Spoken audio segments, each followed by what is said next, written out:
What's up guys, it's Tommy here and welcome to a really important, really big update on the Liverpool takeover situation, because some people were in attendance at the Merseyside derby yesterday at Anfield, which is significant in the Liverpool takeover process, and that someone is Martin Broughton, which was spotted by multiple fans. He was in attendance at Anfield and he was spearheading a consortium to buy Chelsea before Todd Bowley bought Chelsea, and remains to be seen if he would be spearheading any consortium for buying a Liverpool Football Club. He was previously Liverpool FC's chairman for a short period before FSG's Tom Werner took over, so he pretty much oversaw the takeover process of FSG, and his previous consortium was very diverse. The Harrison Blitzer Sports Entertainment Fund, which we already talked about, Canada's telecom giant Rogers family,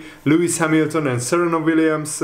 These are all different consortiums, obviously. Alejandro Santo Domingo, who is a brewery magnate, he owns a lot of breweries around the world. Taiwan's Chai family, not sure how to pronounce their name, one of Asia's richest families, and there were a few smaller like businessmen as well. So maybe this is a step in the right direction, and I really like the idea that different consortiums could take over at Anfield, because there is a at Liverpool, because there is a diversity of thought and a diversity of a risk and diversity of investment. We are not relying on one billionaire's money and one billionaire's decisions, and I want owners who have, of course, who have money, but who also have a vision, who have passion for the team, who want Liverpool to win trophies, and who have ambition, and most importantly who have a clear strategy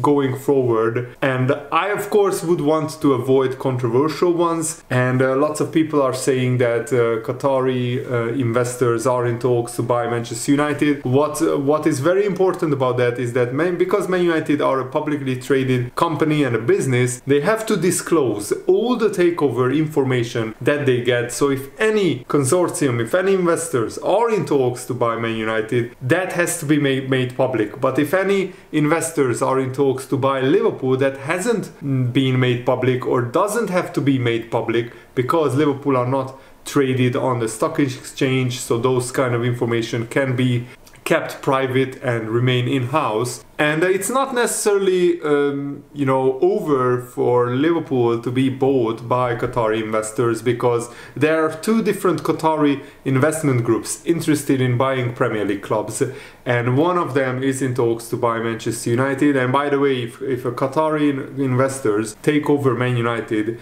they could spend like even more than Man City and Newcastle are out of spend, because of financial fair play and because Manchester United's revenues are so high. If the Qatari new owners, if Man United get new Qatari owners, that would be very, very worrying for not just the Premier League, for the rest of Europe as well, because Man United would be the powerhouse like you have never seen before. It would be like Paris Saint-Germain or Man City on even more, on an even bigger scale. Because of Man United's incredible revenues, they could spend a lot more than they are spending right now, and Man United already are spending pretty much on the same level as Man City over the last 10 years. So imagine the level of spending that Man United could do with Qatari owners. That would be frightening.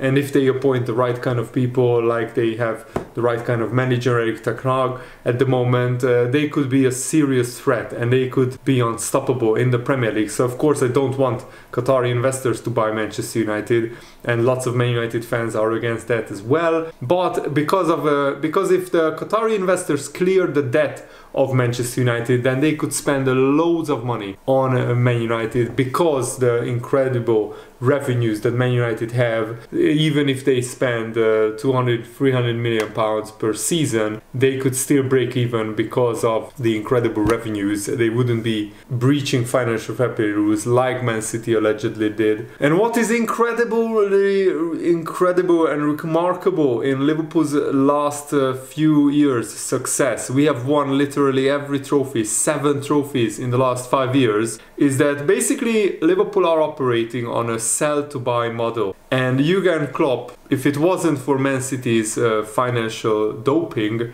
would have won 3 Premier League titles. He made 3 Champions League finals in 5 years. He won Champions League. He won all the other trophies that we know of.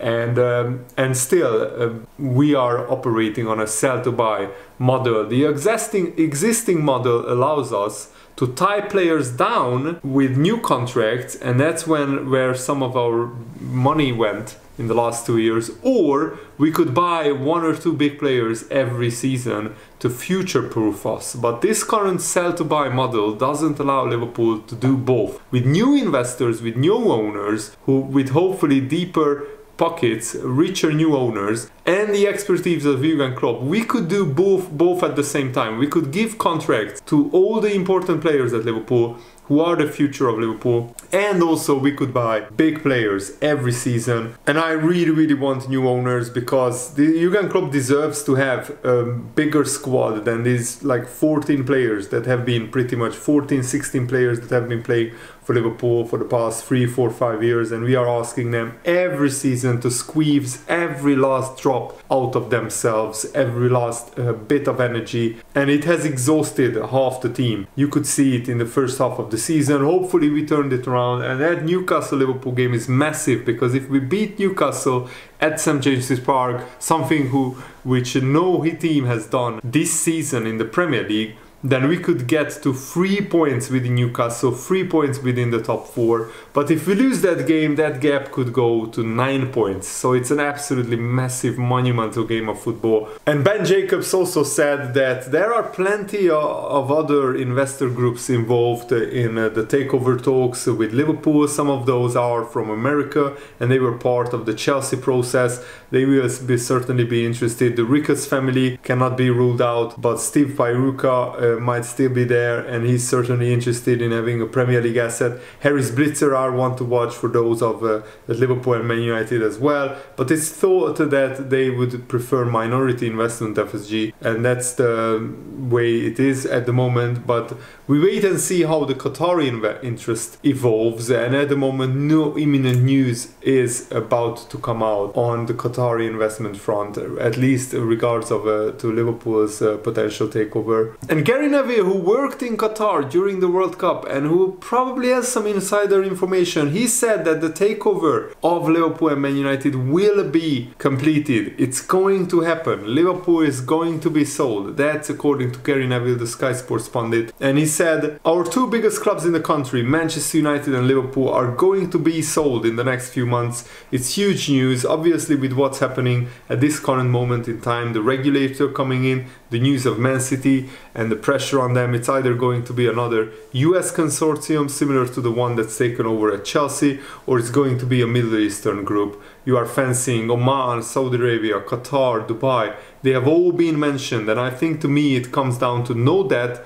no dividends, commitment to rebuild the stadium, rebuild the area around the stadium, the training ground. Of course, he's talking about Manchester United. Rebuild the first team, invest heavily in the team, commitment to the fans, and making sure that they are involved and it's affordable. All of those things are really important, and whoever comes in has to meet that commitment to pledges, the manifesto, and that's the most important thing, because the one thing we can never determine is who are the Glazers are going to sell to. They're going to sell to the people that offer them the most money. The big question is, will the Liverpool owners also sell the club to the highest bidder, or will they do a different background check? And also, will they take into account what the Spirit of Shankly supporters group and other supporters groups are saying, because they are heavily against Middle Eastern ownership. And what is weird about Martin Broughton, even though he used to be a Liverpool chairman, is he's a Chelsea season ticket holder, according to some people on Twitter. And if Man United end up with Qatari investors as new owners, and Liverpool end up with a US consortium, US investors, that would be worst case scenario. I struggle to see how Liverpool could compete with Man United and at that stage, and also with Man City and Newcastle we already can't compete financially. The only way we can compete with them is if financial fair play rules are strictly, very strictly enforced by the Premier League. And it's all well and good having a brilliant, great net worth if the new owner of Liverpool FC is not willing to invest his own money into the project that is Liverpool FC. If he's just willing to let Liverpool buy players with their own money and not put their own investment money into Liverpool FC, then we will be back to square one, exactly the same situation as we are with FSG, because FSG operate on a very strict budget. Liverpool are only allowed to invest whatever they earn from player sales, and we saw what the lack of investment did to Liverpool recently. So we need a massive investment, and we need the owners who will invest their own money into Liverpool FC. And at Sky Sports there is a brilliant correspondent, Kaveh Solhekol, who said that Anfield has been the subject of interest from Qatar. The situation is that the Qataris feel, this is what Kaveh said on Sky Sports, the Qataris feel they put on the best ever World Cup in November and December last year, and they want to capitalize on that. They want to build on what they see as the success of the World Cup, and one way of doing that is to buy a club in the Premier League or a stake in a club in the Premier League, because the Premier League is obviously the biggest, most popular league in the world, and Qataris want a piece of that. So the Qataris want to buy or invest in a Premier League club. Liverpool, Manchester United are two of their targets. They are considering making a bid for a club, and of course FSG has stated in the past that they would be open to a full takeover of Liverpool FC. Let's hope that the owners who buy Liverpool will have the best interests of the club at heart, and also they will respect the traditions, the history of Liverpool Football Club, and also the traditions of the fans. And I just watched the video. Of course I can't show you it because it's Sky Sports studio talk and it's copyrighted on YouTube, but literally the video said, Graham Souness, I think when Liverpool sacked Brendan Rodgers, he was talking about the Liverpool owners buying only young promising players who will develop and then they can sell them on for a huge profit, and Liverpool were a sell to buy club. Liverpool were a selling club. We sold Luis Suarez, Fernando Torres, Philippe Coutinho, but then something changed. Philippe Coutinho was sold for £145 million. Liverpool reinvested that not into young players with great potential, but into finished article players like Virgil van Dijk, Fabinho and Alisson. And what happened? We won the Premier League, we won the Champions League. We went to the Champions League back to back into the Champions League finals. And also we won the Premier League 2 other times, almost by missing out by 1 point to financially doped, allegedly, Manchester City. So it's clear Liverpool need to buy the finished articles. Yes, Jude Bellingham is a young player, but he's already world class. So I would put Bellingham into the category of you are buying ready-made players who can come into the team. Of course, you can buy and you should buy young players who can develop and grow under Jurgen Klopp. But when your midfield is struggling so much as Liverpool's midfield have been struggling, you really need to buy a player or 2 players who can walk into the Liverpool midfield and straight away make a difference. That's my opinion. Let me know what is yours in the comments below. Thanks for watching, guys. Hope you enjoyed this. Have a nice day. See you later. Goodbye.